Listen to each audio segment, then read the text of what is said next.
तृप्ती देसाई यांनी नीलम गोरे यांच्यावर मोठा आरोप केलाय। मंत्रिपद मिळावं याकरता भविष्य पाहण्यासाठी कोरोनापूर्वी नीलम गोरे यांनी अशोक खरात यांची भेट घेतली, असं तृप्ती देसाई यांनी म्हटलंय। त्यानंतर आता गोरे यांनी या आरोपाला प्रत्युत्तर दिलंय। तृप्ती देसाई यांच्या आरोपानंतर नीलम गोरे यांनी पुण्यात पत्रकार परिषद घेतली। तृप्ती देसाई यांचे सर्व आरोप फेटाळून लावलेत। मी अशोक खरातची भेट घेतल्याच्या बातम्या काल्पनिक आहेत, असं नीलम गोरे यांनी म्हटलंय।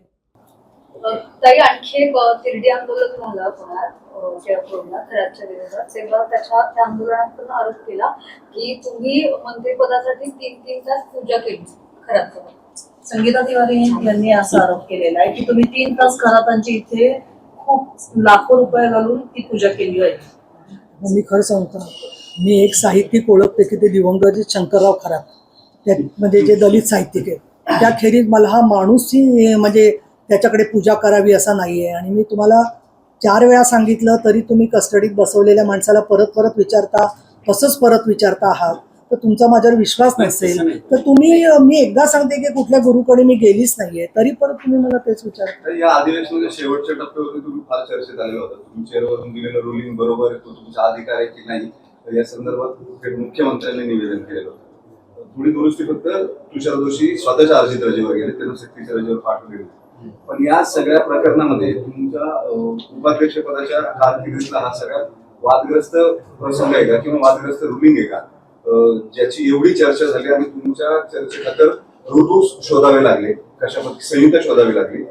प्रिसाइडिंग ऑफिसरचे अधिकार नोडल ऑफिसरला घेता येतात, नोडलचे प्रिसाइडिंगला वापरता येतात, चेअरवरती कोण बसतं त्याच्यावरून निर्देश ठरतात, असं जे काही म्हटलं। आणि तुषार जोशींना किंवा साताऱ्याच्या घटनेमध्ये तुम्ही दिलेल्या निर्देशांना चुकीचं ठरवायचा जो प्रयत्न झाला, पक्षीय स्वरूप होतं काय मत आहे? मी आताच यायला सांगितलं, प्रदीपला जे सांगितलं मला, प्रदीपानं तू सारखाच ना, त्याच्यामुळे मी जे त्याला उत्तर दिलं तेच तुम्हाला उत्तर देणार की विधिमंडळाचा आम्ही जे निर्णय घेतो त्याबद्दलचा आमचे बराचसा अभ्यास झाला असतो, त्याच्यानंतरच निर्णय देत असतात। पण त्याच्या पलीकडे काही भाष्य करणं योग्य होणार नाही। अजून बऱ्याचशा गोष्टी घडायच्या आहेत असं मला वाटतं। ताई, आता खरं तर कार्यकाळ संपत आलेला आहे, पुन्हा नवीन रिपिटेशन होईल, मग ते होऊ नये म्हणून कोणी काही शक्ती अशा गोष्टी करते?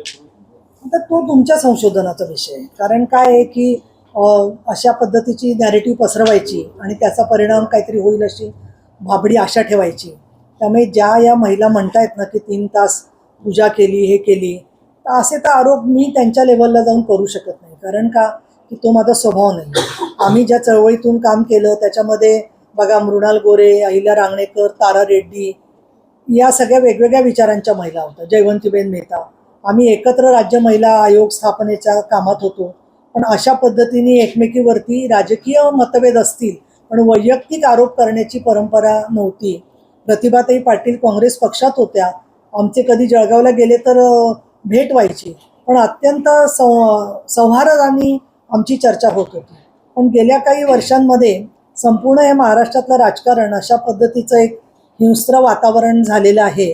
आणि अशा वेळेला आरक्षण येत असताना निराधार आरोप जे करतात त्यांच्या संदर्भामध्ये समाजानेच ठरवायचं आहे की काय करायचं आणि कशा प्रकारे त्यांना फॉलो करायचं किंवा नाही, याच्या पलीकडे मी काही बोलू शकत नाही। सातत्याने विशेष करून पुण्यातल्या महिला नेत्या एकमेकांवर सातत्याने चिखलफेक करताना दिसतंय। या सगळ्या गोष्टींमुळं तुम्ही त्यातले सगळे सिनियर राहिलेले आहेत, मग हे सगळं कसं बघता? ते तुम्ही सुटू शकलं नाही, तुमच्यावरही आज आरोप झाले ते?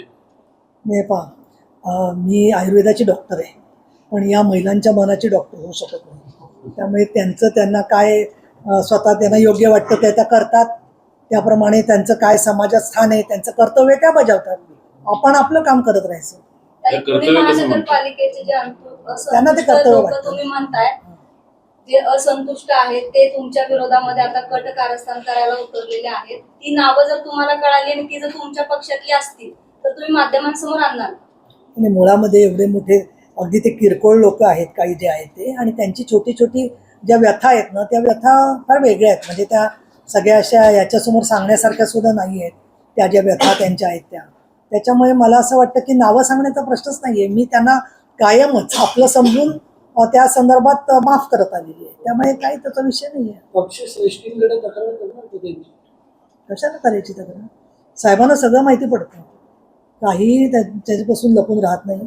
साहेबांच्या समोर माहिती पण दिलेली आहे, मीटिंगमध्ये पण मी गेलेली आहे.